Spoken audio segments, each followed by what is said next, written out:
Wrong thinking produces inharmony in our body, which in turn produces sickness.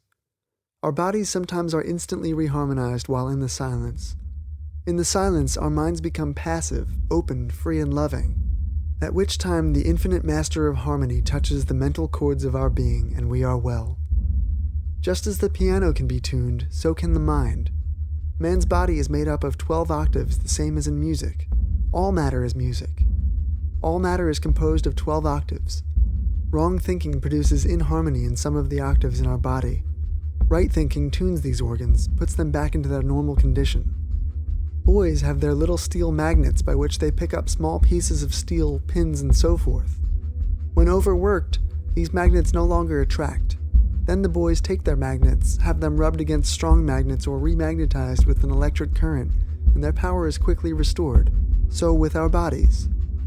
Mind is the re-electrifier and reharmonizer of the octaves into all harmony. Right thinking, therefore, is the most important thing in life. As a man thinketh in his heart, so is he. Just as a tuning fork near a piano will respond with a vibration when a key of the same pitch is struck on the piano nearby, so likewise do the bodies of men respond to proper stimulus and become in tune. By right thinking, man can reharmonize himself, can achieve health, success, and prosperity. To enter the silence, one must first establish perfect relaxation in mind and body. Then, as the consciousness is brought from one part of the body to another, the tuning takes place. If the leader in the silence should be intoning, there will be many in the audience who will feel tinkling sensations, vibrations, and are often instantly healed. They have been instantly reharmonized. Sometimes it may take several intonings in the silence for a complete healing. Should you have a violent vibration, feel no fear, but thank God for your healing, because the more violent the vibration, perhaps the worse has been your condition, and the more surely has the reharmony begun. Some people will feel this vibration for hours, even days, throughout which there is always healing. Others may not feel the vibration at all. Yet if there has been any inharmony in the bodily organs, these organs are unconscious to the conscious intoning reharmonization. Many people who have been healed of divers and many malignant diseases were at no time conscious of any vibration. Never be discouraged if you feel no sensation. If you do feel a vibration, know that you are susceptible and on the high road to a healing demonstration.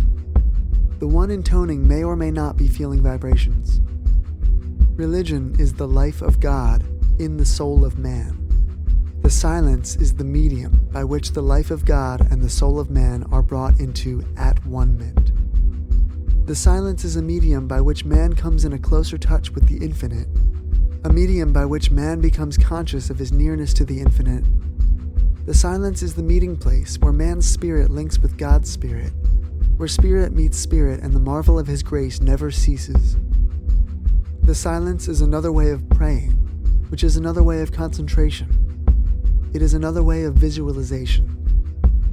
As a man thinketh in his heart, so is he. In the silence, a man can by his thoughts change his life, his conditions, his environment, his all. By right thinking, man becomes harmonious.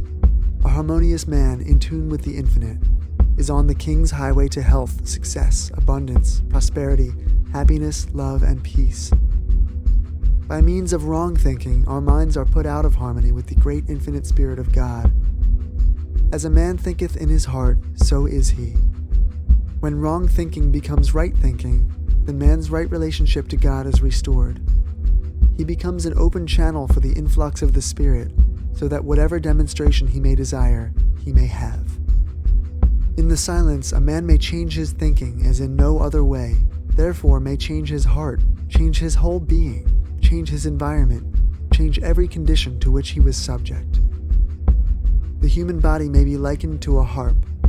When man thinks rightly, his body is in tune, but wrong thinking creates inharmony in the body and produces sickness.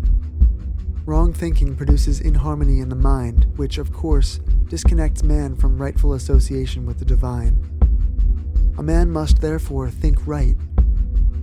Yet, because of centuries of erroneous conception of God and of the world, man has been a negative instead of a positive being, and his unwisdom has reacted upon the present generation.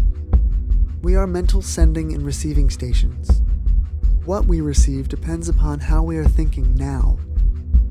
For success, health, and happiness, we must, in the silent chambers of the soul, change our thinking if we are holding negative or inharmonious thoughts. In the silence, there is presented to man his greatest opportunity to change his thinking. Wrong thinking produces inharmony of the body, which in turn produces sickness. If we change to right thinking, we have health, success, and happiness. Therefore, the silence, when properly used, re-harmonizes our bodies and minds through the simple agency of right thinking. There are steps of approach to the silence. Stillness is one thing, and the silence is another.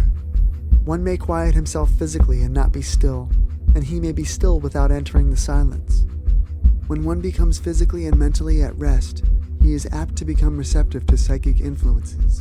And when these are not desired, it is advisable to protect oneself while mentally negative. One may affirm his oneness with God, his being surrounded and protected by the divine goodness, and may symbolize this by enveloping himself in thought with the white light of love or the mellowed tints of sunshine. With the senses calmed and unresponsive to the slower vibrations, but responsive to the quicker ones, a peace and calm pervade one's mind, and it becomes consciously receptive to higher vibrations of vital energy. Immune from the lesser harmonies, one opens himself to the greater ones, which are always seeking avenues of expression. With the greater influx of the one life, a sense of power steals over one and he becomes conscious of increased vigor and vitality. In relinquishing specific thoughts, one opens inwardly rather than outwardly, and becomes receptive to subconscious impressions that are directed by his conscious affirmation of fundamental truth. The subconscious responds by returning to the conscious the logical sequences of the truths that have been consciously impressed upon it. The subconscious follows the lead given to it by the conscious affirmations of truth, and it brings back the consciousness of those truths in their various ramifications.